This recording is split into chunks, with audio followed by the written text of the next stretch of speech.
एक कातिल कैसा दिखता है? क्या कत्ल करने के बाद उस कातिल के चेहरे के भाव बदल जाते हैं? क्या उसकी आंखें सच बोलने लगती हैं? ये तमाम सवाल हमेशा से आपके कानों में गूंजते होंगे और आज ही इन तमाम सवालों का जवाब देने के लिए हम आपको कुछ दिखाने वाले हैं और कुछ सुनाने वाले हैं। स्क्रीन पर जो आदमी आपको दिखाई दे रहा है, जिसने अपना आधा चेहरा ढका हुआ है और जिसकी आंखें बिल्कुल सफ़ा दिखाई दे रही हैं, साफ तौर पर दिखाई दे रही हैं, इसका नाम मुकेश है।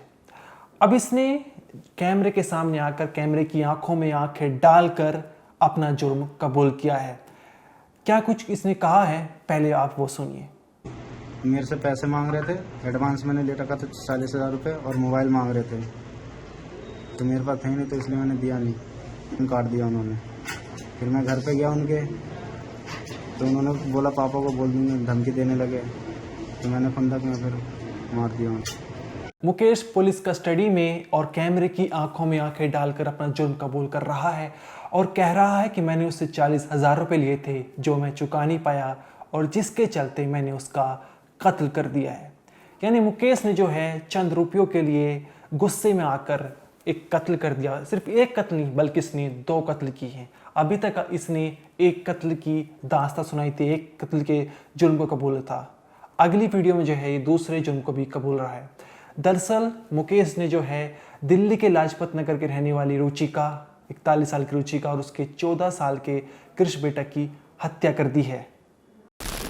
उसने देख लिया था करते हुए कत्ल मम्मी को, तो भाग रहा था, चिल्ला रहा था। अब आपने मुकेश का वो वीडियो सुन लिया और देख लिया है जहाँ पर उसने जुर्म कबूला है, लेकिन अब जो है वहाँ के इसके पीछे की कहानी बताएंगे। आखिर क्यों जो है मुकेश ने 41 साल की रुचिका और उसके 14 साल के बेटे का मर्डर किया है, कैसे इन दोनों हत्याओं को अंजाम दिया और फिर पुलिस ने कैसे मुकेश को हिरासत में लिया है। तो नमस्कार, मेरा नाम अनिरुद्ध पवार, आप देख रहे हैं क्राइम तक।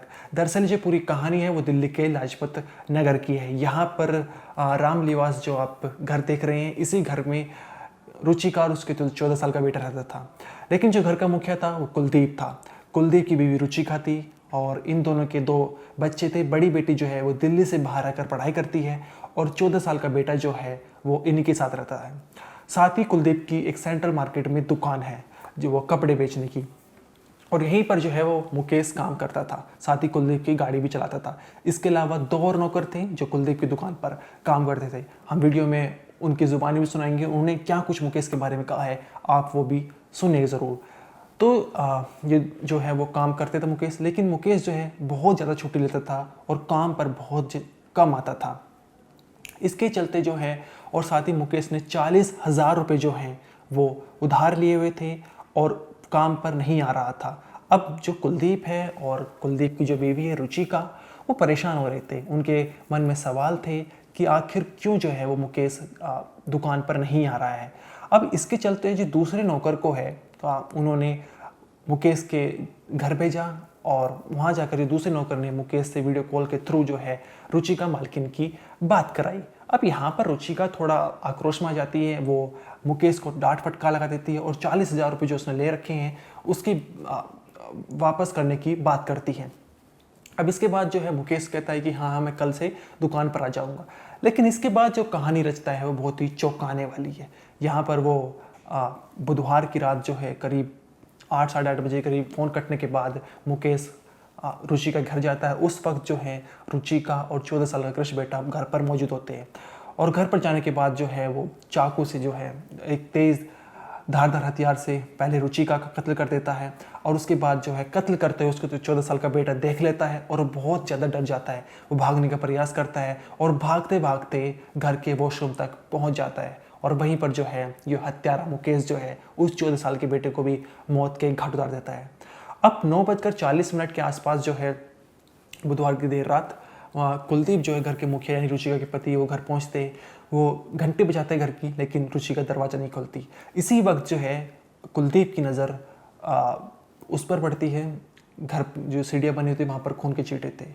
इसके बाद कुलदीप अपनी बीवी को फ़ोन करता है लेकिन फ़ोन रुचिका उठा नहीं रही थी। अब सीधे जो है कुलदीप पुलिस को फ़ोन करता है। पुलिस मौके वारदात पर पहुंच जाती है और वहाँ पर घर का दरवाज़ा तोड़कर अंदर जाती है और अंदर जो देखते हैं वो बहुत ही दृश्य जो मंजर होता है बहुत ही हैरान करने वाला होता है, रोंगटे खड़े कर देने वाला होता है। घर के फर्श पर ही जो है गेट खोलते ही रुचि की डेड बॉडी पड़ी थी, जिसके गले पर तेज धारदार हथियार से वार हुआ था। और इसके बाद जो है कुलदीप वहीं टूट जाता है, वहीं बिखर जाता है। लेकिन उसे अभी तक ये नहीं पता था कि उसे दोहरा झटका लगने वाला है, कि उसकी बेटे की भी मौत हो चुकी है। अब पुलिस जैसे ही घर के अंदर जाती है, वॉशरूम की तरफ जाती है, तो वॉशरूम में 14 साल के बेटे कृष्ण की लाश देखती है। अब कुलदीप बिल्कुल पूरी तरह से टूट चुका था, एक झटके में उसकी ज़िंदगी ख़त्म हो चुकी थी। अब पुलिस जो है सीसीटीवी खंगालती है, तो सीसीटीवी में नज़र आता है कि जो मुकेश है, जो नौकर था, वो अभी थोड़ी देर पहले ही घर में घुसा था और घर से जो है वो भागता हुआ भी नज़र आया था। अब पुलिस मुकेश को फ़ोन लगाती है, लेकिन उसका फ़ोन बंद आता है। और फिर मोबाइल सर्विलेंस के जरिए जो है, टेक्निकल माध्यम के जरिए पता लगता है कि वो दिल्ली रेलवे स्टेशन जो है वहाँ से भाग चुका है और वहाँ से अपने गांव की तरफ, पटना की तरफ जा रहा है। इसके बाद पुलिस जो है, रेलवे पुलिस और लाजपत नगर की जो पुलिस होती है, रेलवे पुलिस और यूपी पुलिस की मदद लेती है और उसको जो है चंदौली से गिरफ्तार कर लेती है। गिरफ्तार करने के बाद जो है वहाँ पर उसको दिल्ली पुलिस को सौंप दिया जाता है, मुकेश को। अब ये जो पूरी कहानी थी वो मुकेश की थी, जहाँ पर जब इसको हिरासत में ले गए तो इसके पास से बहुत चोरी के आइटम भी बरामद किए गए हैं। वो आप स्क्रीन पर विजुअल देख सकते हैं, जहाँ पर ये जो है आपको नज़र आ रहा होगा कि ये सारे चोरी का आइटम जो है वो बताया जा रहा है कि वो ये जो मालकिन रुचि का उसके घर से ही चोरी करके लाया था। अब वहाँ पर इसके नौकर को क्या देखा, जो दूसरे नौकर थे, उन्होंने मुकेश के बारे में क्या कुछ बताया, आप एक बार वो सुनिए। कुलदीप की दुकान में 2 लोग जो और काम करते थे, क्या नाम है आपका? सुरेंद्र सिंह। और आपका नाम क्या है? प्रेम सागर। प्रेम सागर जी, ये क्या यही है वो मुकेश? हाँ यही है। यही है मुकेश। तो ये जो मुकेश है ये कब से काम करता था? 3 साल से। 3 साल से। और इसका काम क्या था? हेल्पर ही में रखा था दुकान पे। हेल्पर का ही काम करता हाँ हेल्पर। तो ये बताइए कि क्या कभी गुस्से उस्से में रहता था? हल्का गुस्सैला था। गुस्सैला था। हाँ। और इसका परिवार था या अकेला था ये? नहीं, इसके पापा रहते हैं, इसके भाई रहता है, अमर कॉलोनी में थे। सब लोग यहीं रहते हैं? हाँ, इसका पापा था, 2 भाई है इसके अमर कॉलोनी में। पीछे का कहाँ के रहने वाला है? बिहार का। तो ये जो इसका मेन काम क्या था? स्टॉक बॉय था ना।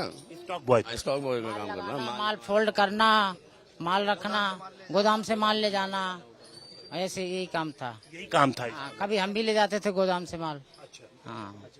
तो आप ये बताइए कि जब आप लोग काम करते हैं तो क्या कभी मालिक की तरफ से कभी कोई तेज से बात करता है या ऐसी कोई बात मालकिन की तरफ से? नहीं, मालिक से नहीं है। बहुत अच्छा है मालिक। बहुत अच्छे हैं। बहुत बढ़िया है, मालिक में कोई कमी नहीं है।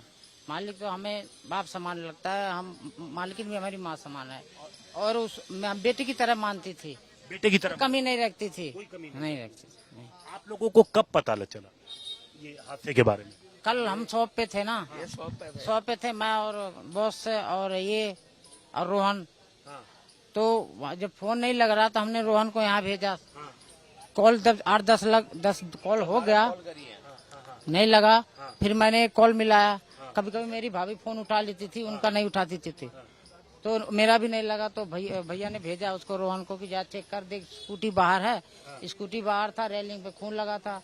फिर उन्होंने फिर जाके बताया कि भैया ऐसी सी बात है। फिर हम लोग शॉप क्लोज करके 9:15 बजे यहाँ आ गए। 9:15 बजे आप लोग आए? यहाँ। ठीक है।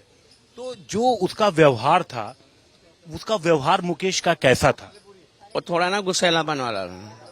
हाँ। गुस्सैलापन था। तो आप लोगों को क्या पता चला क्यों मारा उसने? ये तो पता नहीं क्या क्यों मारा, क्या नहीं मारा। उन्होंने उसमें बात हो रही थी, भाभी की हो रही थी, उससे बात हो रही थी। हाँ। उसका कोई साथी वाथी भी था जो कभी मिलता था उन लोगों से? नहीं। कोई नहीं। तो आप ये देखिए, 2 लोग ऐसे हैं जो काम करते हैं। उनका कहना है कि पिता की तरह वो अपने साथ काम करने वालों को कुलदीप जी और उनका पूरा परिवार रखता था।